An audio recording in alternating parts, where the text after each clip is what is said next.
Hey, habit thrivers. If you're ready to rock your next chapter, this is your place. It's time to live your most fit, fearless, and fabulous life. I believe that our daily habits and routines set the foundation for achieving our dream lives and help us find more passion and clarity with less doubt and uncertainty. So let's get cozy.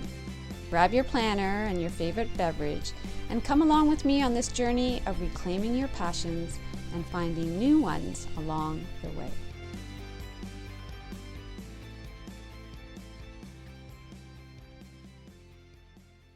Hey there! Are you feeling a little socially rusty after the winter? If you are not alone and you are in the right place. Welcome to the Habit Thrive podcast, a podcast for women in their me now years.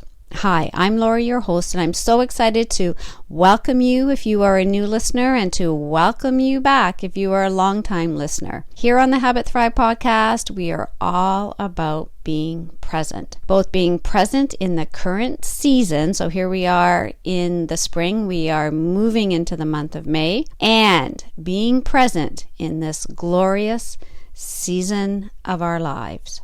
So we're going to talk about this a little bit. Whether you are still feeling that rustiness or that sluggishness of the winter months, or it could be the opposite right now. You could be chomping at the bit to get out there. You want to talk to your neighbors, get golfing. You want to get attending garden workshops and parties. Even if this is you, let me suggest that you might still find some helpful tips and interesting information in this episode, also to boost your happiness and to maybe give you a better understanding of why it's difficult for some of your friends or family members to join you in these social events and outings. So I'm going to call this episode a win-win. So let's dive in. Boosting your happiness.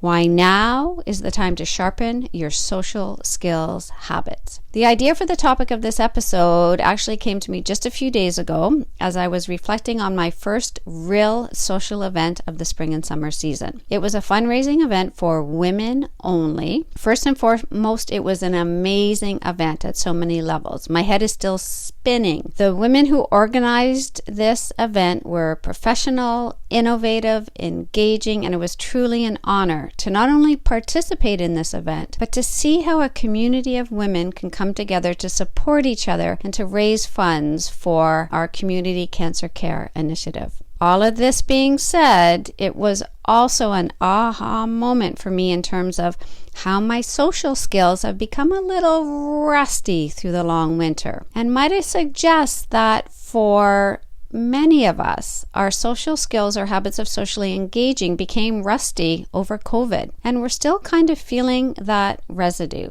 I know I am anyways. And the kicker is that now some of the research and some of my personal research might suggest that the older we get, the tougher it is actually to emerge out of the winter months and to get out there. Now again, it's not across the board for everybody. I am just noticing that in myself as well. And I also know from discussions before this event, during and even after the event, that there are more women, there are more of you who have similar discomforts and, might I say, challenges physically, mentally, socially, right? All of that. And so it really had me thinking, so why does it feel harder as I age? And so, of course, I did a little bit of Googling and searching to just see what the gurus are saying out there. And the truth is our social circles do naturally shrink as we get older. So retirement,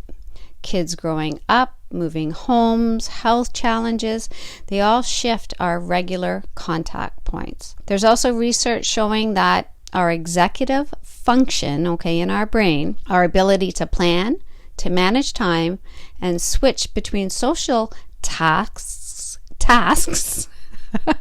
can decline slightly with age.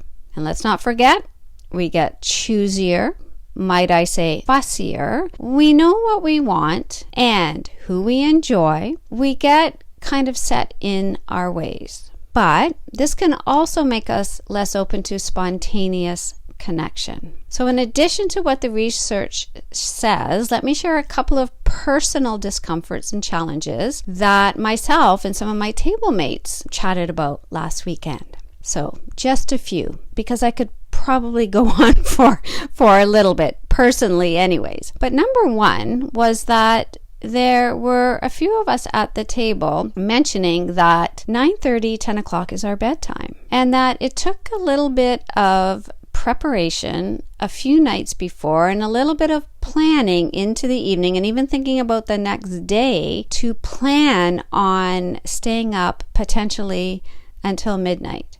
We all had a good laugh about it.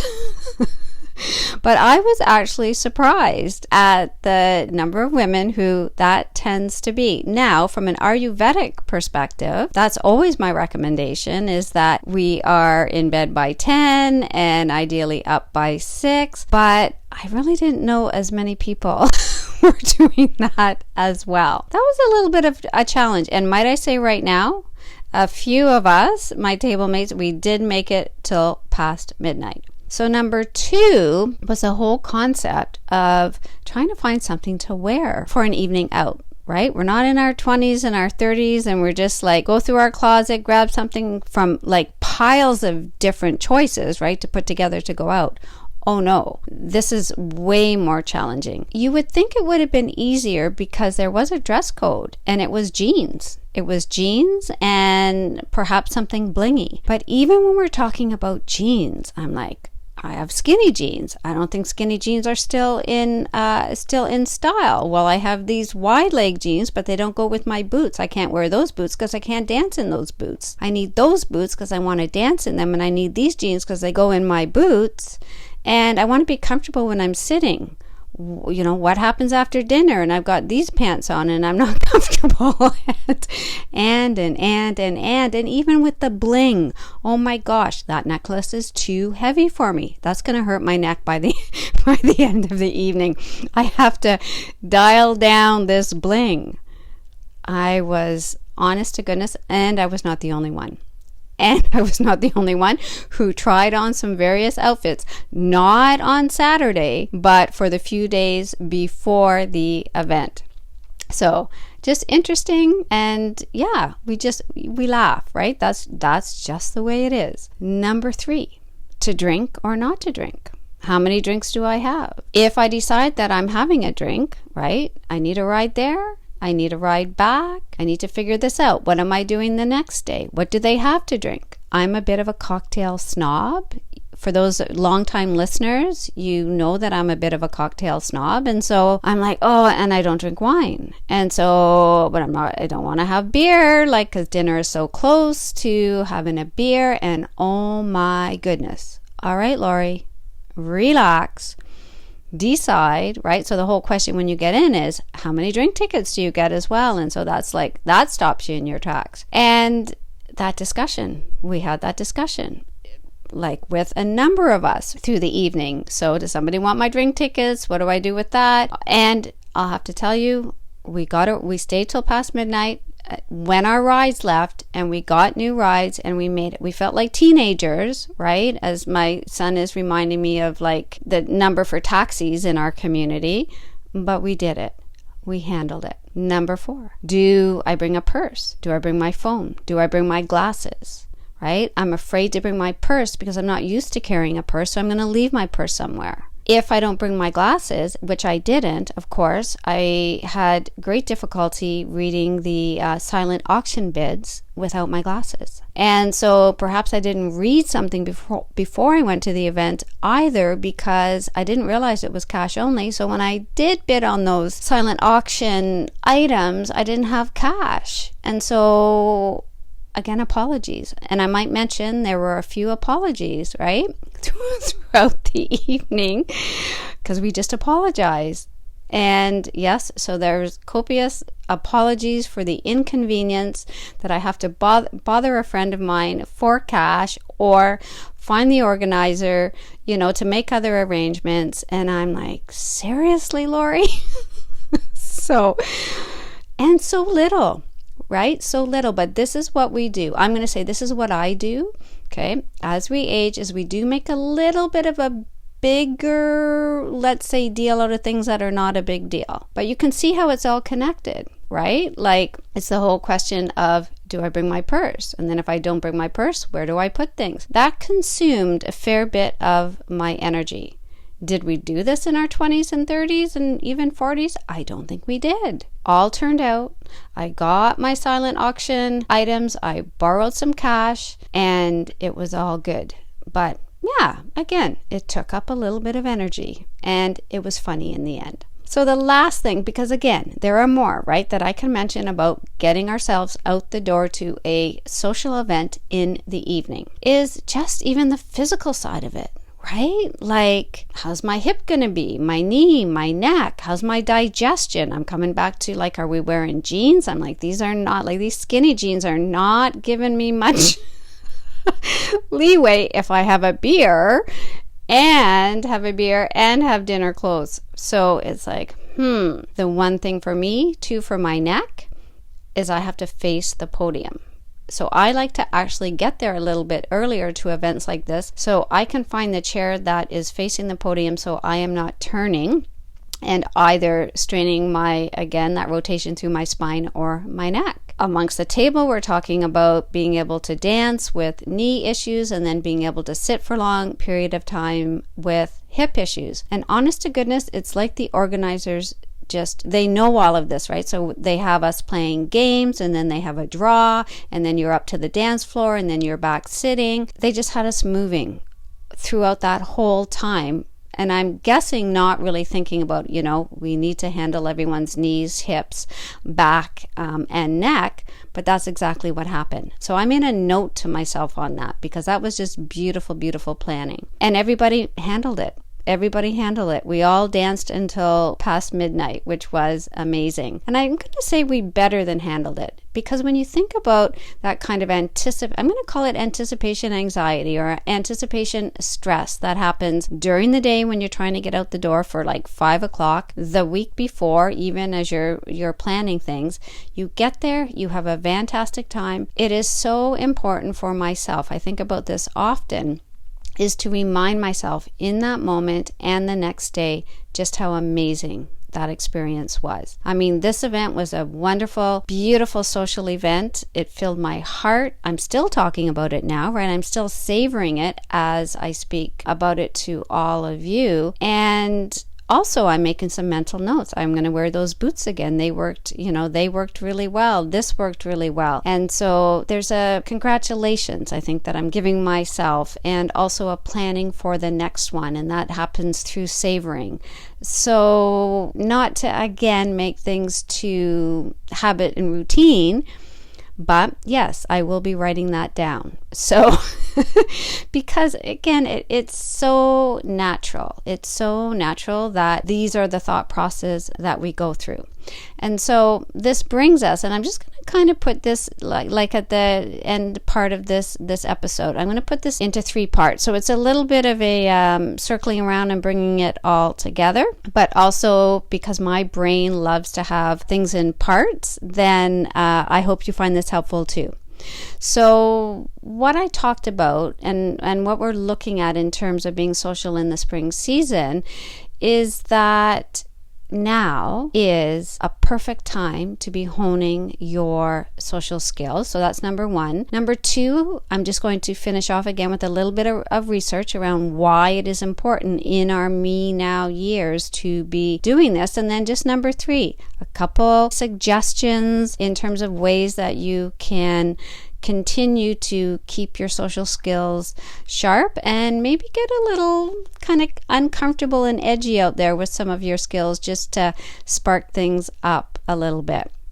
So coming back to number 1, just around why this is the perfect time. Again, it is spring. We're opening up in the spring. We're coming out of that hibernation. We're brushing off the winter sludge and all of that. So it is a perfect time. And there's lots of opportunities, right? There are different walks as well. There are different fundraising walks and all of these things going on. So it is a great opportunity to get out there, so to speak. And it's a great opportunity in our me now years, these wisdom years, these season of ourself. I love this, the season of ourselves. years, right? Because we can make these years more fulfilling by just getting out there and connecting a little more. So what the research says about this, so I'm going into part 2 here. What the research says is that joy multiplies when shared. So whether we're laughing over coffee or a walk with a friend, we're wired to feel good when we connect. Oxytocin, dopamine, serotonin, you've heard me talk about those before. Love those chemicals, right? They're all feel-good chemicals, and they're released when we engage socially, especially in meaningful, safe, and positive ways. And might I add is that the more we get out there, the safer we feel. The more we practice getting out there in what we might feel is not necessarily, they're safe situations, but they might not be comfortable. We might be going to a class or a workshop on our own. The more we do that, the safer we feel. So, social interaction helps us regulate our emotions. It's easier to gain perspective, feel understood, and lighten the load when someone else is there to listen or laugh, right? Because even the situation as we're sitting around and chatting at this event before, during, and after, right? We realize that, oh my gosh, you were feeling that way too? Yeah, you were thinking that? Well, it just makes us feel better, right? And we're more connected. Love that. And connection reminds us who we are.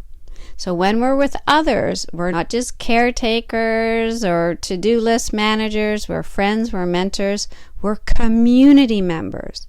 And oh my gosh, did that ever sit with me? Like, we're community members. And we are vibrant, evolving women. So felt that energy, and I want to keep feeling that energy. So we talked about, again, why this season, why right now, in this season of our lives and in this season, to start honing our social skills, what the research says about this. And number 3, can we make social skills more of a habit? And for sure we can. We can take the cue, the routine, and the reward aspect of creating a habit, similar to drinking more water or eating more vegetables. What is the cue? So every Saturday, I call someone I haven't spoken to in a while. I smile at least at one stranger on my walk down the boardwalk, or say hello, or however, whatever stands out. But the cue is the walk. The routine is the smile or the hi, right? And the reward is, honest to goodness, you will feel that right in the moment. So again, it could be every Saturday you're calling someone you haven't spoken to in a while. Every time you're on a walk, it's a hi or it's a smile.